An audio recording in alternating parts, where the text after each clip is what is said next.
সুপ্রিয় শিক্ষার্থীরা আসসালামু আলাইকুম। আশা করি তোমরা সবাই ভালো আছো। তো আজকে থেকে আমরা ক্যালকুলাস 2 নিয়ে কি আলোচনা করা শুরু করব।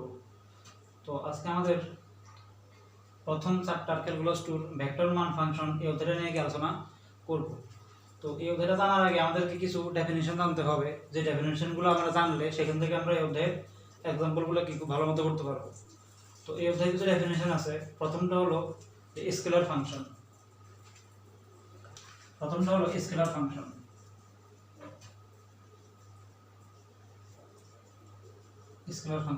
স্কেলার ফাংশন কি?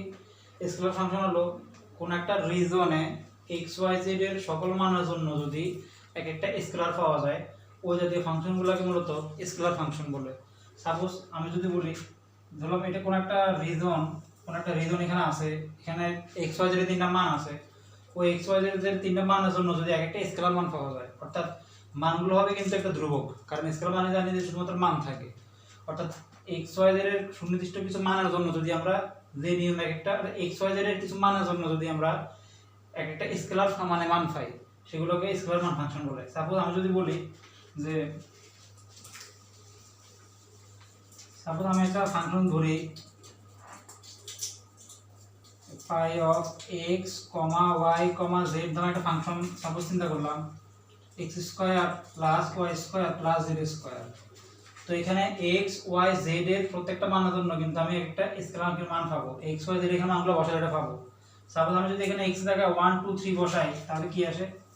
phi of 1 2 3 ইকুয়াল, তাহলে 1 square plus 2 square plus 3 square. তাহলে এখানে 1 প্লাস 4 প্লাস 9, তাহলে এখানে আছে 14। তাহলে আমি x y z এর সিঙ্গেল কিছু মানের জন্য যদি আমি একটা সিঙ্গেল মান পাই, তখন এই ফাংশনগুলোকে স্কেলার ফাংশন বলা হয়। অর্থাৎ কোন একটা রিজনে x y z এর প্রত্যেকটা মানের জন্য যদি একটা স্কেলার মান পাওয়া যাবে, তো সেইগুলোকে মূলত স্কেলার ফাংশন বলে।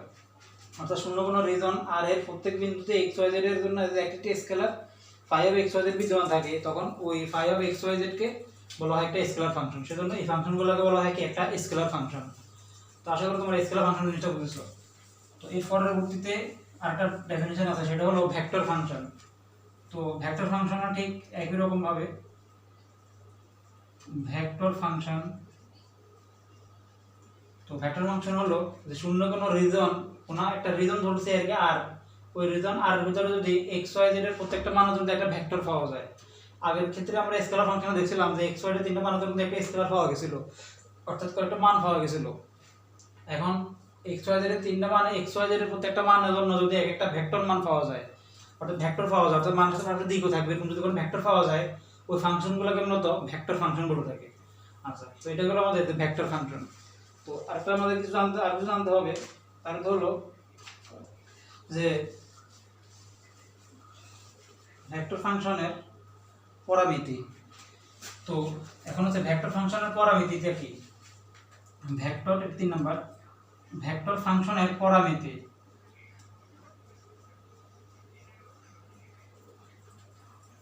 ভেক্টর ফাংশনের পরামিতি। তো ভেক্টর ফাংশনের পরামিতি পরে তার আগে আমাদেরকে ফার্স্ট জানতে হবে পরামিতি জিনিসটা কি। তো পরামিতি জিনিসটা বলতে আমরা যদি সাধারণভাবে বলতে চাই যে এক বা একাধিক চলককে যদি আমরা এক চলকের মাধ্যমে প্রকাশ করি, তখন সেটাকে পরামিতি বলে আর কি। অর্থাৎ এক বা একাধিক চলককে একটা চলকের মাধ্যমে প্রকাশ করা হলো কি পরামিতি। সাপোজ আমি যদি একটা ভেক্টর ফাংশন পরামিতি জিনিসটা বলতে চাই, একটা ভেক্টর ফাংশন আমি যদি সাপোজ চিন্তা করলাম যে f of t, এটা একটা ভেক্টর ফাংশন লিখতেছি, f of ti plus g of tj plus h of tk। Suppose ধরে নিলাম এটা একটা ভেক্টর ফাংশন। তো এই ভেক্টর ফাংশনে আমি যদি পরামিতি লিখতে চাই, তাহলে এদেরকে আলাদা অংশে বিভক্ত করে ফেলতে হবে। অর্থাৎ এটাকে আমরা প্রথমে x চিন্তা করব, এটাকে y চিন্তা করব, এটাকে z চিন্তা করব। তো সাপোজ x ইকুয়াল টু আমরা লিখতে পারি তাহলে f of t, y সমান লিখতে পারবো আমরা g of t, R z সমান লিখতে পারবো আমরা h of t। তাহলে দেখো এখানে আমরা এক বা একাধিক চলক x y z, এই এক বা একাধিক চলককে একটা নির্দিষ্ট চলকের মধ্যে আমরা প্রকাশ করছি, সেটা হলো কি t চলক। এখানে t আছে, এখানে t আছে, এখানে t আছে। অর্থাৎ এক বা একাধিক চলককে যদি একটা নির্দিষ্ট চলকের মাধ্যমে প্রকাশ করা হয়, সেটা বলা কি পরামিতি। আর সেটা যদি ভেক্টর ফাংশনের ক্ষেত্রে হয়, তখন সেটাকে বলা হয় ভেক্টর ফাংশনের পরামিতি। তাহলে f of t সমান f of ti plus g of tj plus h of t, এটা যদি একটা ভেক্টর ফাংশন হয়, এই ভেক্টর ফাংশনের পরামিতি হলো x সমান f of t, y সমান g of t, h সমান z সমান কি হলো এইচ অফ টি। তো এটা হলো একটা ভেক্টর ফাংশনের পরামিতি। আচ্ছা, তো আশা করি আমরা এটা বুঝছি।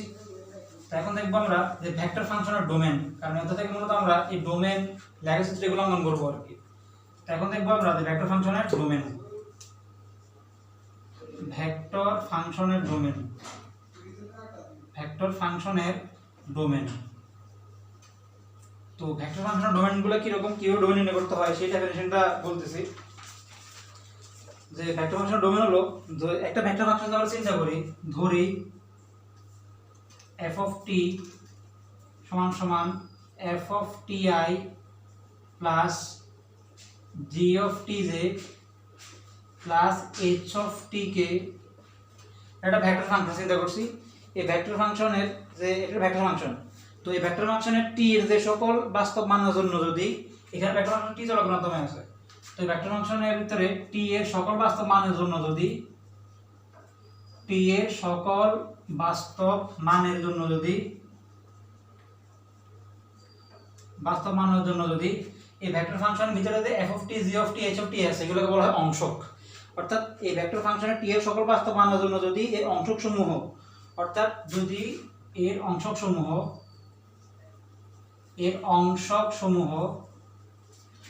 সমূহগুলো কি f of t g of t এবং h of t, f of t, g of t, h of t, এই অংশকগুলো যদি সংজ্ঞায়িত হয়, অর্থাৎ এই অংশগুলো যদি মান বের করা যায়,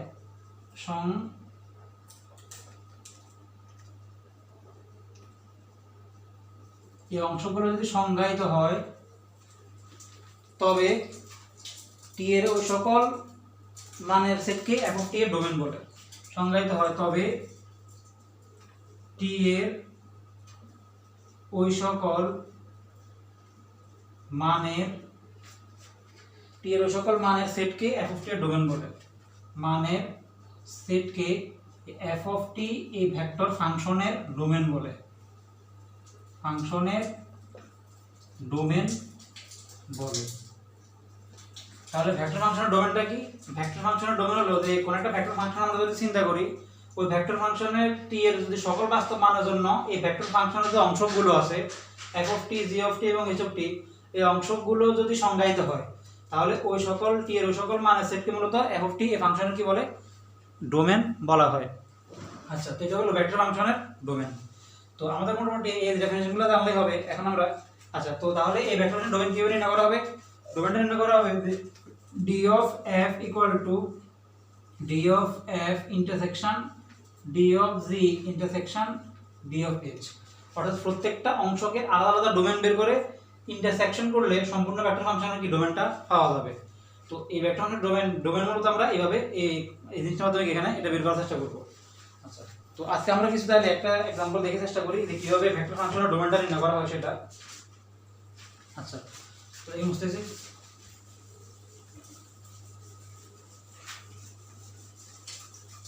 আজকে আমরা একটা एग्जांपल করব। আমাদের একটা एग्जांपल বলছে যে f of t সমান একটা ভেক্টর ফাংশন বলে দিয়েছে। एग्जांपल আমাদেরকে f of t সমান একটা ভেক্টর ফাংশন বলে দিয়েছে। সেই ভেক্টর ফাংশন হলো I sin t phi t, I sin pi t plus j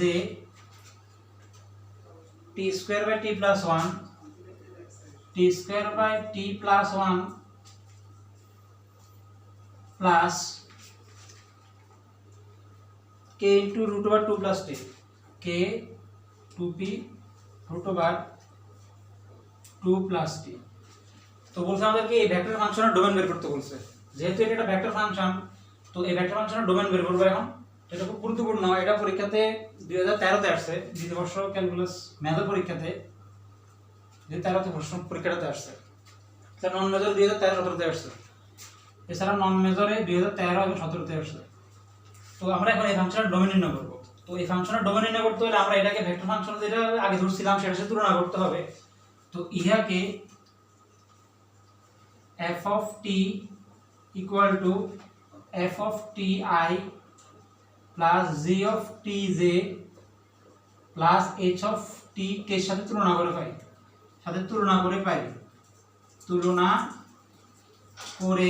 পাই, যদি তুলনা করি তাহলে sin phi t এটা হচ্ছে f of t t square by t plus 1 এটা হচ্ছে g of t R root over 2 plus t সেটা হলো h of t।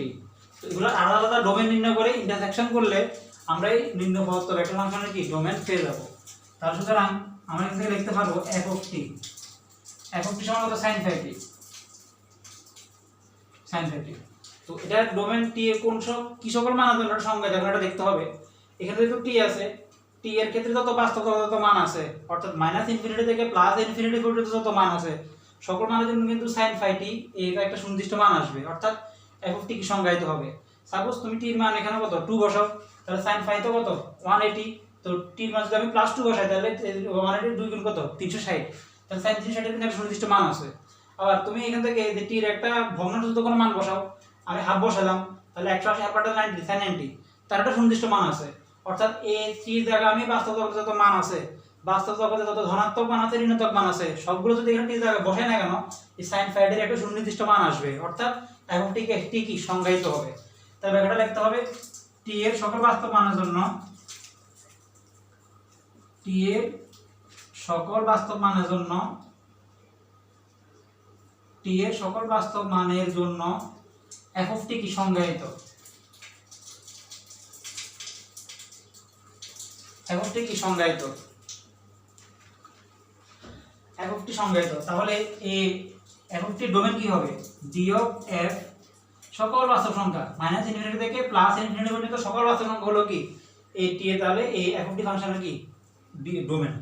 তাহলে আমরা একটা আগে ডোমেন বের করে ফেলছি এখন আমাদের আলাদা আলাদা এই ফাংশন এটার ডোমেন বের করতে হবে এটার ডোমেন বের করতে হবে। তখন আমরা এটাকে g ধরবো g of t দেওয়া আছে t square by t plus 1। তো ডোমেন রেঞ্জ আবার আমরা ক্যালকুলাস 1 এর ভিতরে ভালোভাবে দেখছিলাম বা ওখানে ডোমেন রেঞ্জের বিস্তারিত জিনিসগুলো দেওয়া আছে। তো ডোমেন নির্ণয় করার জন্য কিছু বেসিক রুলস আছে তার ভিতরে একটা হলো যে ডোমেন বা রেঞ্জ যাই নির্ণয় করে না কেন তার ভিতরে হরে কখনো কিন্তু শূন্য আসতে পারবে না। তো ডোমেন নির্ণয় করার সময় যদি হরে যদি শূন্য চলে আসে সেটা অনির্ণয় আকারে চলে আসে সেজন্য সবসময় ডোমেন নির্ণয় করার সময় হরে যাতে শূন্য না আসে সেটা চিন্তা করতে হবে। তো t এর জায়গায় আমরা যদি সকল বাস্তব মান বসাই কিন্তু এখানে হরটা সংজ্ঞায়িত হবে ঠিক আছে তাহলে একটা মান সংজ্ঞায়িত হইতেছে না কারণ t এর জায়গায় আমরা যদি সকল বাস্তব জগতে সকল মান বসাই শুধুমাত্র এখানে একটা -1 যদি বসাই t পরিবর্তে হরে কিন্তু শূন্য চলে আসে এটা কিন্তু অসংজ্ঞায়িত। তাহলে t এর সকল বাস্তব মান থাকবে ঠিক আছে তবে এখানে -1 থাকতে পারবে না। তাহলে সকল বাস্তব মান থেকে -1টা বাদে যত মান আছে সকল মানের জন্য তাহলে g of t টা সংজ্ঞায়িত হবে অর্থাৎ এই জিনিসটা একটা সুনির্দিষ্ট মান আসবে তাহলে শুধুমাত্র -1 থাকতে পারবে না। তাহলে t plus 1 equal to 0 বা t equal to -1 ব্যতীত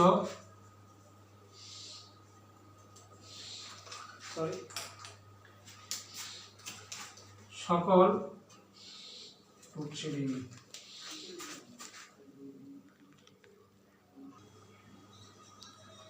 আচ্ছা আচ্ছা আমরা লিখতেছিলাম যে হরে কখনো কিন্তু শূন্য আসতে পারবে না তাহলে t plus 1 equal to 0 বা t equal to -1 ব্যতীত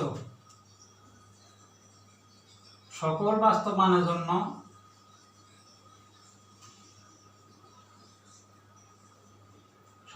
মানের জন্য কিন্তু এই g of t টা সংজ্ঞায়িত হবে g of t সংজ্ঞায়িত।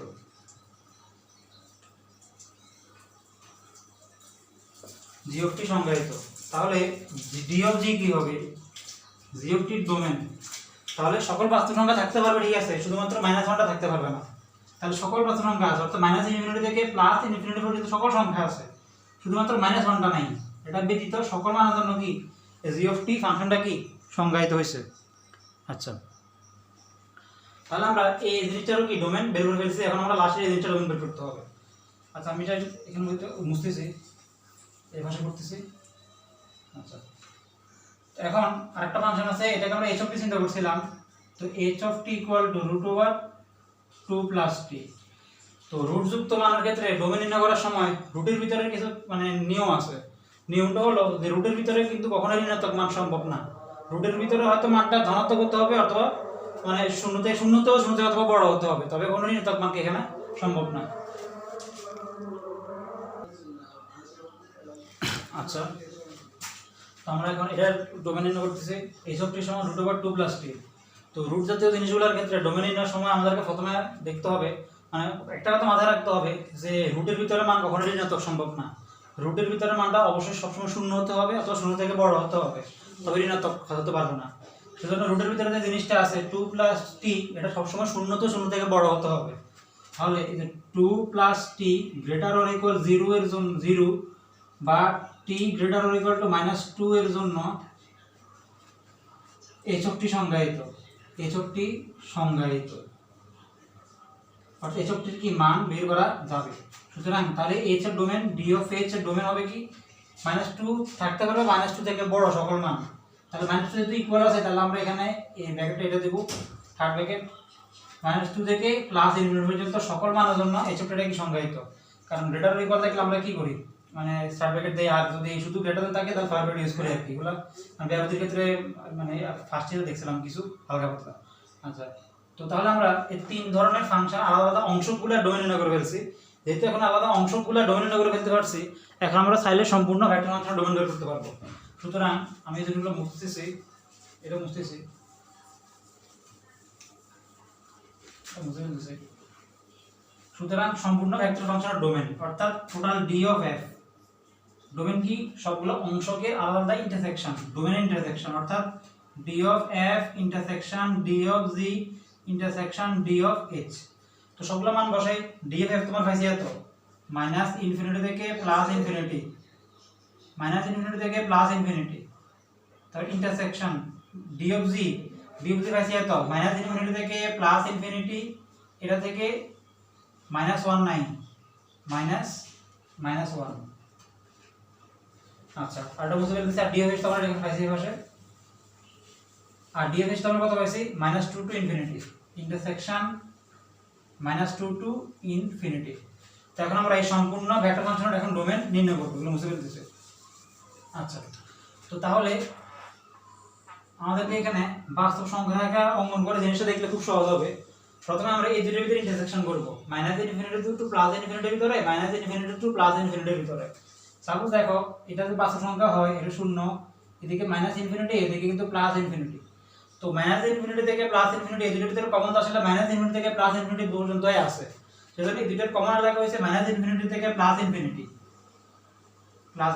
বসালাম। আর বাকি যেগুলো যেভাবে আছে বসাই ফেলতেছি। সবসময় ভাবে ভেঙে ভেঙে আমাদেরকে ডোমেন নির্ণয় করতে হবে। আচ্ছা, তো এখন কাজ কি, এই দুটোর ভিতরে কমন করে রাখছি। এখন কাজ হলো এই -∞ থেকে +∞ এর ভিতরে আর এই -2 থেকে ইনফিনিটি, এখন আমরা এই দুটোর ভিতরে কমন করব। তো দেখো -∞ থেকে +∞ মানে এতটুকু, এই সবটা এলাকা। আবার -2 টু ইনফিনিটি, ধরে নিলাম -2 হইছে এখানে। তো দেখো কমন কোথায় পড়ে, -∞ থেকে +∞ মানে সবটা, আবার -2 থেকে ইনফিনিটি, তাহলে -2 থেকে ইনফিনিটি এটা এতটুকু না। তাহলে দেখো কমন কোন জায়গা পড়ছে, -2 থেকে আসলে ইনফিনিটি পর্যন্ত পড়ছে না এই দুটো বিভাগের ভিতরে। কারণ -∞ থেকে +∞ ছিল এখান থেকে এতটুকু পর্যন্ত, আর -2 থেকে ইনফিনিটি তাহলে এখান থেকে এতটুকু পর্যন্ত, তাহলে কমন লেখা পড়ছে -2 থেকে +∞ পর্যন্ত। সুতরাং আমি চাইলে এই দুটোর পরিবর্তে এখন লিখতে পারি এই যে -2 টু ইনফিনিটি, এটা থেকে -1টা বাদ। এটাই আমাদের নির্ণয় ভেক্টর ফাংশনের ডোমেন, এটাই আনসার। আর তোমরা যদি চাও এটাকে ভাঙতে পারো, এটাকে একটা ভাঙা দেওয়া যায়, সমস্যা নাই, এভাবে রেখে দিতে পারো, অথবা এটাকে একটা ভাঙা দিয়ে লিখতে পারো, কোনো সমস্যা নাই। এটা হচ্ছে আমাদের নির্ণয় ফাংশনের কি ডোমেন। তাহলে আজকে আমরা খুব গুরুত্বপূর্ণ কিছু মানে ক্যালকুলাস 2 প্রথম অধ্যায় ভেক্টর ফাংশনের কিছু গুরুত্বপূর্ণ ডেফিনিশন দেখছি। তারপর আমরা সেখান থেকে একটা কি গুরুত্বপূর্ণ এক্সাম্পল কি আলোচনা করছি। তো আমরা আমাদের পরের লেকচার থেকে আরো কিছু ডোমেন নির্ণয় আছে, অন্যান্য যে অংশগুলো আছে, রেখাচিত্র অঙ্ক বা চাপ দৈর্ঘ্য, এগুলো আমি পরবর্তী ক্লাসে থেকে এগুলো আলোচনা করা শুরু করবো আর কি। আজকে পর্যন্ত সবাই দেখো, আসসালামু আলাইকুম।